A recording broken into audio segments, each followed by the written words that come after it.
कहानी की शुरुआत एक लड़की से होती है। वो पूरी ताकत से दौड़ रही होती है, जैसे कुछ बचा रही हो। हर कदम पे कोशिश करती है कि किसी को चोट ना लगे, लेकिन ज्यादा जोर लगने के चक्कर में वो सीधा मेडिकल रूम के अंदर गिर जाती है। उस लड़की के पीछे एक आदमी भी दौड़ रहा होता है, बिना जाने के क्या हो रहा है, बस उसके पीछे। पर लड़की को अब किसी और की परवाह नहीं थी। वो जान बचाने के लिए भाग रही थी, क्योंकि पूरे स्कूल में अफरा तफरी मच चुकी थी। हर जगह लाशें थीं, लोग एक दूसरे को काट रहे थे, जैसे इंसान नहीं जानवर बन गए हों। मेघू सब कुछ देखकर शौक में थी। तभी एक लड़का आया, उसने मेघू का हाथ पकड़ा और दोनों मिलके क्लासरूम की तरफ दौड़ पड़े। लेकिन वायरस बहुत तेज फैल चुका था। जब वो दोनों क्लासरूम के पास पहुंचे, उनके दोस्तों ने चीख कर कहा और कुछ ही पल बाद उनका दोस्त खुद म्यूटेट हो गया। उसने मेघू के हाथ पर काटने की कोशिश की, पर उस लड़के ने तुरंत बीच में आकर उसे बचा लिया। वो खुद ज्यादा देर तक इंसान नहीं रहा, म्यूटेंट बन गया। फिर भी मेघू ने हिम्मत नहीं हारी। उसने उस लड़के को संभाला और खींचकर छत तक ले गई। वहाँ उनकी टीचर पहले से मौजूद थी। जैसे ही मेघू पहुंची, टीचर ने तुरंत दरवाजा बंद कर दिया। लेकिन उसी पल वो लड़का भी ज़ॉम्बी बन गया और सीधा मेघू पर टूट पड़ा। मेघू के पास कोई और रास्ता नहीं था, उसे उस लड़के को मारना पड़ा। उस दिन के बाद इसी सीन के बेस पर एक मर्डर स्क्वाड बनाई गई। पूरा स्कूल अब कैओस में डूब गया था, लेकिन किसी को नहीं पता था ये ज़ॉम्बी वायरस आखिर आया कहाँ से। स्कूल में सिर्फ कुछ लड़कियां ही छत पर बच गई थीं। अब उनके लिए सबसे बड़ा चैलेंज था जिंदा रहना। पेट भरने के लिए उन्होंने डिसाइड किया कि छत पर सब्जियां उगाएंगी और एक पुराने क्लासरूम को किचन में बदल देंगी। रातों को वो स्कूल के लाउंज में सोती थीं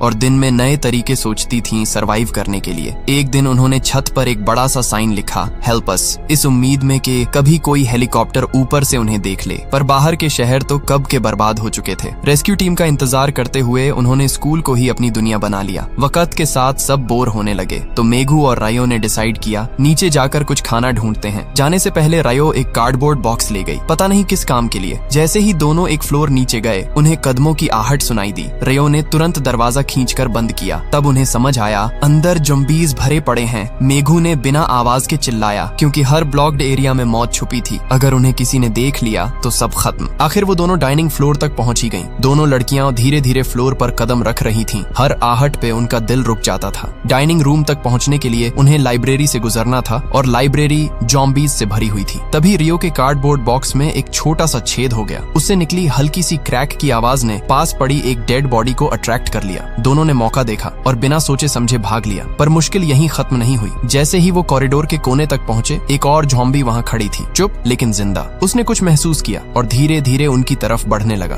किस्मत अच्छी थी, उसकी आंखें कमजोर थीं, इसलिए जमीन पर झुकी हुई दोनों लड़कियां उससे बच गईं। ज़ॉम्बी के निकलते ही दोनों ने हल्के से सांस ली, जैसे मौत से बच कर आए हों। लेकिन तभी मेघू के पीछे से एक और ज़ॉम्बी आ गया। वो सीधा उस पर झपटा, दांतों से काटने को तैयार। उसी पल पहला वाला ज़ॉम्बी भी मुड़कर उन दोनों को देख लेता है। रियो ने हिम्मत जुटाई और सीधा उसके सिर पर वार किया, पर वो गिरा नहीं। रियो घबरा गई, जमी पर गिर पड़ी। ज़ॉम्बी ने तुरंत उसका पैर पकड़ लिया, दांतों से लपकने जा ही रहा था। मेघू ने रियो की चीख सुनी और गुस्से से सामने वाले ज़ॉम्बी को खत्म कर दिया। दोनों ने मिलकर मुश्किल से अपनी जान बचाई और आखिरकार रेस्टोरेंट तक पहुंच गए। पर अंदर का मंजर और भी हैरान कर देने वाला था। टेबल्स उलटे पड़े थे और सारा खाना गायब, एक टुकड़ा भी नहीं बचा था। दोनों ने एक दूसरे को देखा और कहा, ज़ॉम्बीज़, क्या ये लोग खाना भी खाते हैं? उनका कंफ्यूजन अब और बढ़ गया था। तभी पास वाले दरवाजे के पीछे से एक अजीब सी आवाज आई। मेघू ने संभल कर एक ज़ॉम्बी को धक्का दिया और धीरे धीरे उस तरफ बढ़ी। थोड़ी देर तक स्ट्रगल चली और फिर उसने देखा सामने कोई ज़ॉम्बी नहीं, बल्कि उसकी अपनी क्लासमेट थी, युकी। दोनों ने उसे अपने साथ ले लिया, उसका पूरा बॉडी चेक किया। कोई इन्फेक्शन नहीं, कोई बाइट मार्क नहीं। अब युकी भी उनके ग्रुप का हिस्सा थी, पर उसके अंदर बेचैनी थी। वो हमेशा स्कूल से बाहर जाने की बात करती। बाकी सब कहते बाहर जाना मतलब मौत, क्योंकि स्कूल यार्ड में हर तरफ ज़ॉम्बीज़ थे। पर युकी ने हार नहीं मानी। उसने खुद निकलने का फैसला किया। अगले दिन पूरे स्कूल में एक जोर की बेल बजती है। ज़ॉम्बीज़ के झुंड उस आवाज की तरफ खींच जाते हैं। युकी ने अपना वेपन उठाया और निकलने के लिए रेडी हो गई। उसकी क्लासमेट ने उसे रोकने की कोशिश की, पर वो सुनने को तैयार नहीं थी। इसी दौरान दो और क्लासमेट्स साउंड रूम में घुस गए बेल बंद करने के लिए। लेकिन जैसे ही आवाज रुकी, पूरी डेड आर्मी ने उन दोनों को देख लिया और उस पल उनके लिए भागना ही एक लौता ऑप्शन था। युकी ने तुरंत अपनी क्लासमेट से कहा, सबको नीचे ले जाओ। फिर उसने अपना वेपन उठाया और एक ज़ॉम्बी को सीधा धड़ से गिरा दिया। लेकिन उस अटैक की आवाज इतनी तेज थी कि कुछ ही सेकंड्स में पूरी जगह से और ज़ॉम्बीज़ उसके पास आ गए। देखते ही देखते युकी और उसके क्लासमेट्स चारों तरफ से घेर लिए गए। हालात इतने खराब हो गए कि दोनों को एक पुरानी गाड़ी की छत पर चढ़ना पड़ा। पर आवाज वापस उन तक पहुंच गई और झुंड फिर से उनके आसपास जम गया। युकी ने सामने का मंजर देखा और उसके दिमाग में एक पुरानी याद दस्तक दी। पहले भी एक बार वो और उसकी दोस्त ऐसे ही ज़ॉम्बीज़ से घिर गए थे। उस वक्त वक्त उसकी दोस्त ने उसे बचाने की कोशिश की थी, लेकिन आवाज से अट्रैक्ट होकर वो खुद मर गई। उसने अपनी जान दे दी ताकि युकी भाग सके। वो याद युकी के दिल में चुभने लगी। उसने गुस्से और दर्द में जोर से चिल्लाया, जैसे सारी दुनिया से बदला ले रही हो। इसी वक्त मेघू वहां पहुंच गई। उसने देखा कि युकी चीख रही थी, लेकिन बाहर इतना शोर शराबा था कि मेघू जॉम्बीज का ध्यान हटा ही नहीं पाई। दोनों के आसपास जॉम्बीज का बड़ा झुंड था। तभी रियो ने ऊपर से देखा कि नीचे कई लोग फंसे हुए हैं। वो तुरंत साउंड रूम भागी और म्यूजिक चालू कर दिया। म्यूजिक की डायरेक्शन बदलते ही जॉम्बीज का ध्यान वहां से हट गया। युकी और मेघू ने मौका देखा और गाड़ी की छत से कूदकर बिल्डिंग की तरफ दौड़ पड़ी। आखिर तीनों मिलकर अंदर पहुंच गईं। इतनी भाग दौड़ के बाद युकी ने स्कूल छोड़ने का आइडिया छोड़ दिया। अब उसने डिसाइड किया, मैं यहीं रहूंगी टीम के साथ। लेकिन नई प्रॉब्लम सामने थी, खाना लगभग खत्म। अगर ऐसे ही चलता रहा तो जॉम्बीज से पहले वो भूख से मर जाएंगी। मेघू और युकी दोनों सबसे स्ट्रॉन्ग थीं। उन्होंने डिसाइड किया वेयर हाउस से कुछ निकालते हैं। वो बिना डरे सीधा अंदर चली गईं। अंदर का मंजर खौफनाक था। जॉम्बीज एक दूसरे से लड़ रहे थे जैसे जंगल के शिकारी। मेघू ने आयरन रॉड उठाई और युकी के साथ मिलकर उन पर टूट पड़ी। रॉड के हर वार के साथ जॉम्बीज एक एक करके गिरते गए, लेकिन बीच में युकी रुक गई। उसने देखा सामने वाली जॉम्बी कोई और नहीं बल्कि उसकी वही दोस्त थी जिसने उसके लिए अपनी जान दी थी। उसके हाथ कांपने लगे। वो कुछ कर नहीं पाई। तब मेघू आगे बढ़ी और उसने सारे जॉम्बीज को खत्म कर दिया बिना पीछे देखे। वेयर हाउस के अंदर उन्हें मिल गया खजाना, मीट बॉक्सेस, पैक्ड फूड और बहुत सारा सामान। इस बार उन्होंने खाने की दिक्कत खत्म कर दी। पर जैसे ही वो सामान लेकर बाहर निकलने लगी, एक अजीब सा जॉम्बी उनके सामने आ गया। उसकी चाल अलग थी, उसका चेहरा भी। दोनों शॉक में पीछे हट गईं। मेघू ने तुरंत आयरन रॉड उठाई, लड़ने के लिए रेडी हो गई। लेकिन जैसे ही उसने उस जॉम्बी का चेहरा देखा, वो जम सी गई। आंखों में पहचान थी, जैसे उसका अपना कोई अब वापस लौट आया हो, मगर इंसान नहीं, एक मौत बनकर। सामने खड़ा जॉम्बी कोई अजनबी नहीं था। वो वही लड़का था जिसने कभी मेघू की जान बचाई थी। और इसी पल सच सामने आया। मेघू उससे हमेशा से प्यार करती थी। उसके दिल में एक ही सोच थी, तू वापस आ गया। लेकिन जवाब देने के बजाय वो जॉम्बी सीधा उस पर टूट पड़ा। एक जोर का धक्का और मेघू जमीन पर जा टकराई। वो मरने ही वाली थी, लेकिन उसके टीममेट्स ने वक्त पर रिएक्ट किया। एक ने फायर बॉटल उठाई और उस जॉम्बी के सिर पर पूरी ताकत से वार किया। शीशे का टूटना, आग की चिंगारी और एक और मौत का खामोश एंड। किसी तरह सब बच गए। फिर सबने मिलकर सारे मीट बॉक्सेस नीचे फ्लोर पर ले आए। इतने दिन बाद उन्हें महसूस हुआ कि शायद जिंदगी अब थोड़ी नॉर्मल लग रही है। तो सबने डिसाइड किया एक छोटी सी पार्टी रखते हैं सेलिब्रेशन के लिए। जॉम्बीज को आवाज अट्रैक्ट न करे, इसलिए सबने ग्लास कवर्स के सामने कुर्सियां रख दी और नीचे के फ्लोर पर चुपके से पार्टी शुरू कर दी। हंसी, खाना और एक पल के लिए महफूज होने का एहसास। पर उन्हें बिल्कुल अंदाजा नहीं था कि खुशी के बीच ही एक और मुसीबत छुपी बैठी है। कॉर्नर में एक बेवकूफ सी जॉम्बी ने किसी तरह एक लाइटर उठा लिया और उसे आग लग गई। अगले ही सेकंड बिल्डिंग के अलार्म बेल एक साथ गूंज उठे। अलार्म बजते ही बाहर के सब जॉम्बीज उस बिल्डिंग की तरफ दौड़ पड़े। अंदर लड़कियों ने तुरंत समझ लिया कि आग कहाँ लगी है, लेकिन तब तक देर हो चुकी थी। आग हर तरफ फैल चुकी थी। डेड बॉडीज ने सामने के दरवाजे को तोड़ दिया। मेघू ने डेस्परेट होकर आयरन रॉड उठाई और जोर से चिल्लाई, जल्दी भागो। टीम बिखर गई। सब इधर उधर भागने लगे। मेघू ने पूरी जान लगा दी, लेकिन जॉम्बीज के झुंड के सामने वो ज्यादा देर तक टिक नहीं पाई। वो पीछे वाले कॉरिडोर से भागती हुई सीधा छत की तरफ दौड़ पड़ी। पर जब उसने रूफ का दरवाजा खोलने की कोशिश की, वो अटक गया। पीछे से जॉम्बीज के कदम बढ़ रहे थे और मेघू के हाथ कांप रहे थे। उसने पूरी ताकत जमा के एक जोर से धक्का मारा और बड़ा दरवाजा क्रैक की आवाज के साथ खुल गया। वो तुरंत लॉक करने लगी, पर जॉम्बीज का प्रेशर इतना था कि उसकी ताकत कम पड़ गई। तब उसको समझ आया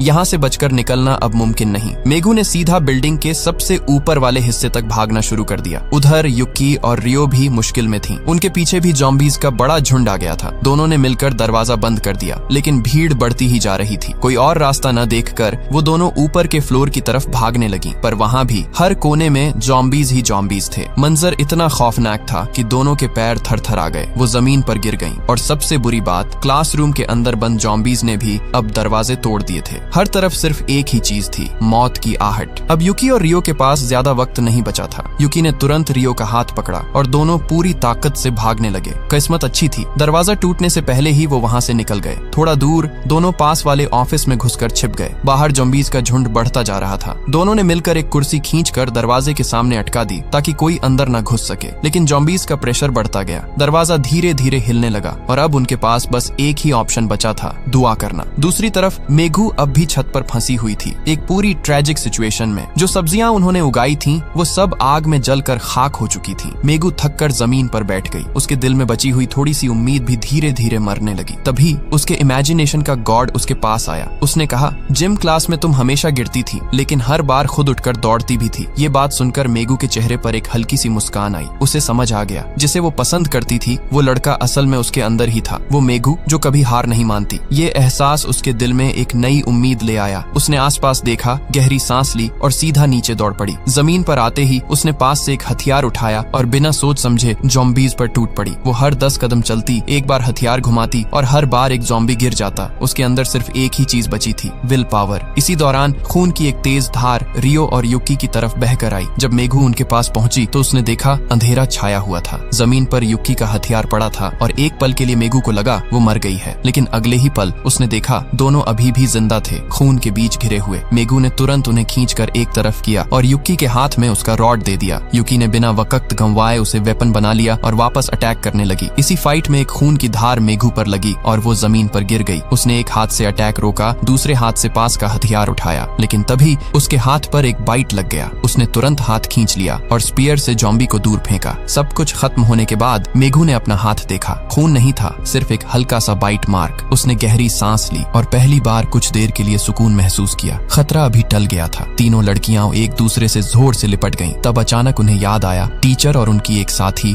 अभी भी बाहर थीं। वो तुरंत उन्हें ढूंढने निकल गईं। आखिरकार उन्हें वो दोनों एक क्लासरूम में मिले। सबसे हैरान कर देने वाली बात ये थी, टीचर भी अब एक ज़ॉम्बी बन चुकी थी। थोड़ी देर पहले ही उन्होंने स्टूडेंट्स को बहते हुए खून से बचाने के लिए अपनी जान दांव पर लगा दी थी। वो जानती थी अगर उस खून का असर उन पर हुआ तो वो भी बदल जाएंगी। इसलिए होश खोने से पहले उन्होंने खुद को एक कोने में रस्सी से बांध लिया ताकि उनके स्टूडेंट्स जिंदा बच सकें। जब मेगू को ये पता चला कि टीचर भी अब एक कर्स बन चुकी हैं, तो उसने फिर भी उन्हें आजाद करने का फैसला लिया। आखिर में चारों दोस्तों ने अपना हौसला वापस पाया और इस जगह को हमेशा के लिए छोड़ने का डिसाइड किया। जाने से पहले उन्होंने एक छोटी सी ग्रेजुएशन सेरेमनी रखी, एक सिंबल के तौर पर कि वो अब सिर्फ बचने नहीं, जीने के लिए रेडी हैं। लेकिन स्कूल के अंदर लगी उस बड़ी आग ने पानी और बिजली के पूरे सिस्टम को बर्बाद कर दिया। स्कूल पूरी तरह बंद हो गया। चारों ने अपना सामान गाड़ी में रखा और उस स्कूल को छोड़ दिया, वो जगह जहां उन्होंने इतने दिनों तक जिंदा रहने की कोशिश की थी। अब उनका इंतजार कर रहा था एक नया सवेरा, एक नया कल। जाते हुए कैमरा शहर के उजड़े रास्तों पर घूमता है और हमें दिखाता है कि स्कूल की तरह पूरा शहर भी बर्बाद हो चुका है। और यहीं पर हमारी कहानी अपने एंड तक पहुंचती है। अगर तुम्हें ये वीडियो पसंद आई हो तो वीडियो को लाइक करो और चैनल को सब्सक्राइब करना मत भूलो। हम मिलते हैं अगली वीडियो में एक नए ट्विस्ट के साथ।